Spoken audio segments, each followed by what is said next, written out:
Hey everyone, it's Aloyalgamer welcoming everyone back to Suikoden 2. And, yeah, this is going to be an episode where we pretty much have to wait for Joey, and so on, and, you know, it's a long, dramatic process, but guess what?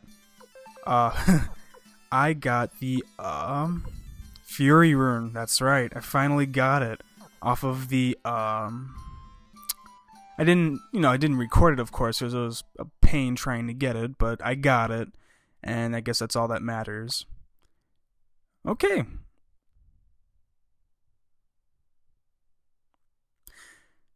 Pretty much what we're going to be doing here is saying no every time. And then the music sets in. Ah.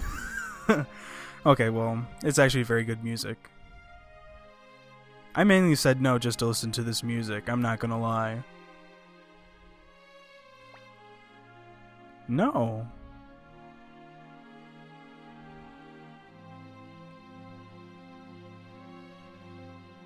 Alright, and Palika joins the party. Well, it's not really a party, but...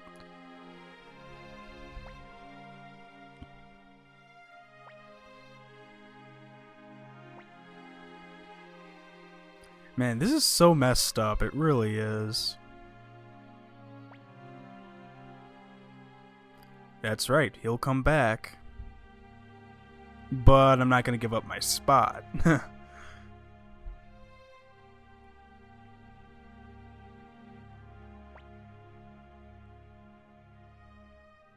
check this out, if you stay long enough, she'll eventually tell you the story. It's actually pretty interesting.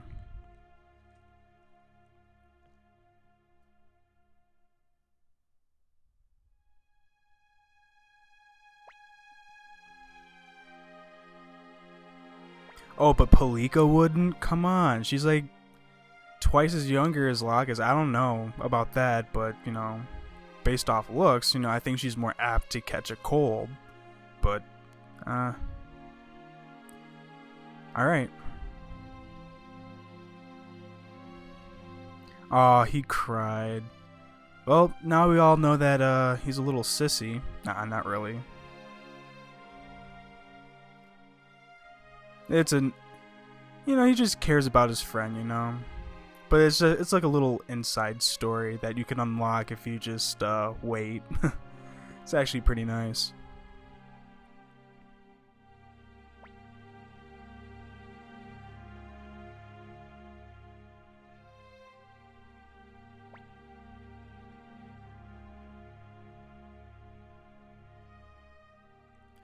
Yeah, man. I mean, where are you? Come on.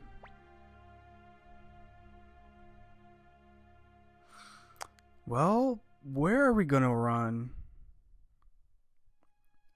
Alright, here he is. Ugh, nice. Then Locke's just keeping it cool in the back.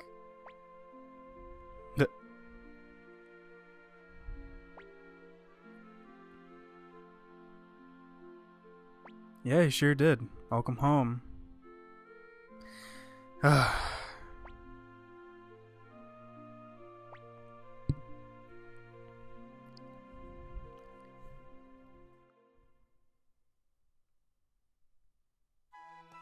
Alright, I told you we were going to be hearing that theme, guys. And we're going to be hearing it a few more times, trust me. Well, the average guy syndrome. Oh, there you go.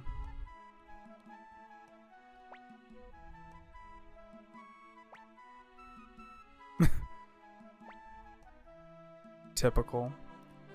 Alright, the Joustin Hill, meeting. That's pretty much gonna be like, it's like a United Nations type of thing. Well...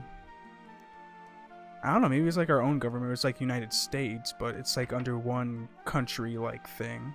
Yeah, it's more like that than just united individual nations that all have their own sovereignty. Alright, so let's get going.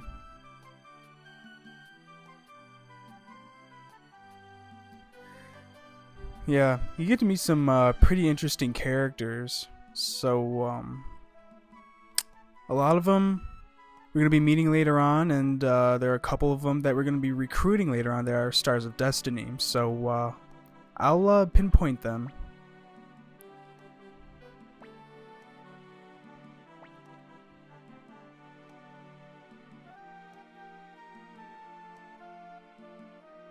Yeah, it's one of those things. Interesting it is. It's about as interesting as watching C-SPAN for 15 minutes.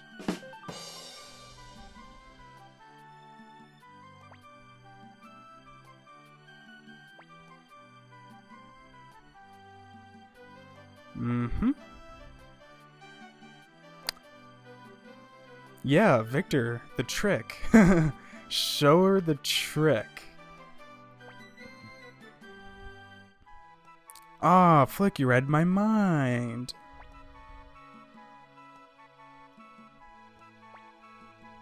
Oh, well, you recognized him, right? But you couldn't recognize, like, Victor?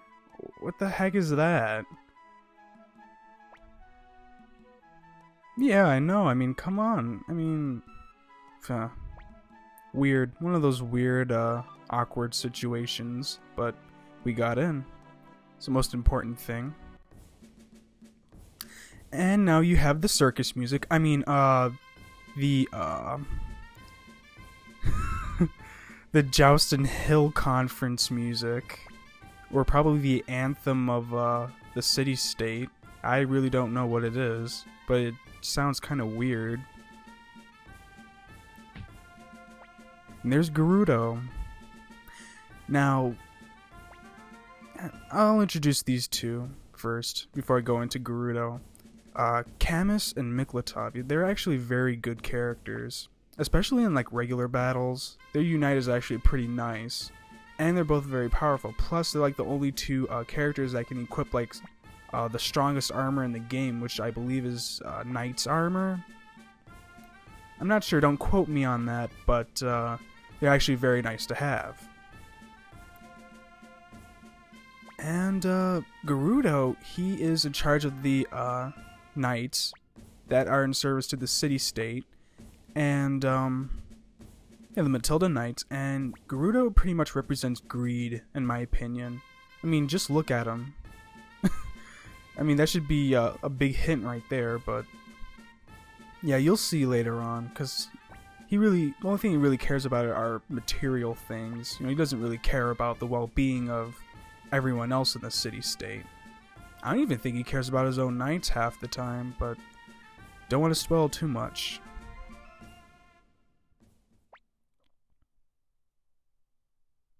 Alright. Yeah, we gotta do something about that Highland Army, guys. I mean, it almost sounds like World War II. Like, Britain and France and the United States didn't do anything. And then, you know, the Germans just ended up taking everything over, and we just pretty much let them until it was too late. I mean, come on. The Highlanders already burnt down, like, Ryub and Toto. I mean, how much more are we gonna let them screw the city-state up? I mean, you gotta be more decisive than that. Yeah, I mean, normally Gary's is actually a good person, but Luca's just insane. And then Gerudo goes off into a tangent saying, you know, oh, you can't pay your debt because blah blah blah. Like I told you before, I mean, he just cares about material things. So, there you go. You can tell that there's a lot of internal strife. And nothing can really be solved because everybody's into their own little world here. Yeah, see? Yeah, everybody's in discord.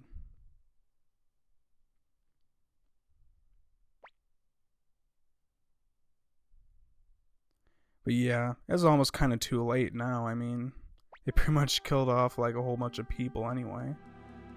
Oh, there you go. They killed even more people.